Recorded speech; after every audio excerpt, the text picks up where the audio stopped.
ఒకరి కథ మరొకరి పేరుతో చలామణి అవ్వడం, రచయితల్ని తొక్కేయడం ఇండస్ట్రీలో మామూలే. ఇప్పుడు అలాంటి కథల కబ్జా వ్యవహారం ఒకటి బయటకొచ్చింది.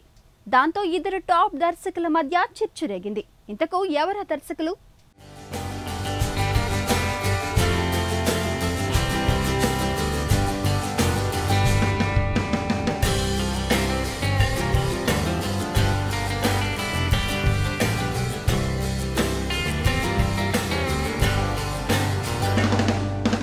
సింహ టైంలో బోయపాటి శ్రీను దగ్గర పనిచేశాడు కొరటాల.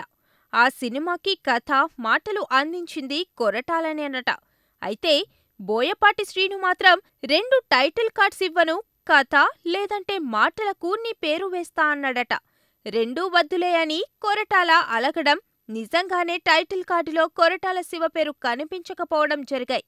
అయితే అప్పట్లో కొరటాల అంటే ఎవరికీ తెలీదు. ఆ గొడవ కూడా బయటకు రాలేదు. ఇంతకాలానికి పాత విషయాన్ని బయటకు లాగాడు కొరటాల శివ. ఇండస్ట్రీలో ఇలా కథలు దొబ్బేసేవాళ్లు చాలామంది ఉంటారని, తనకు చాలాసార్లు ఈ విషయం అనుభవంలోకి వచ్చిందని, సింహ కథ కూడా నాదేనని సంచలన కామెంట్స్ చేశాడు. ఇప్పుడు కొరటాలకు మద్దతుగా కొంతమంది రచయితలు ఫేస్బుక్, ట్విట్టర్లలో కామెంట్స్ పెడుతున్నారు. మరోవైపు బోయపాటి కూడా ఈ విషయంలో సీరియస్ అవుతున్నట్లు సమాచారం. ఓ దర్శకుడు మరో దర్శకుడిపై బురద చల్లాలనుకోవడం, దాన్ని మీడియా ముందు రచ్చ చేయడం, ఇవన్నీ ఉపేక్షించదలచినవి కావు. ఓ రచయిత శ్రమని మరో దర్శకుడు దోచుకోవడం కూడా క్షమార్హం కావు. మొత్తానికి ఈ వ్యవహారం చూస్తుంటే గొడవ ముదిరేటట్టే కనిపిస్తోంది.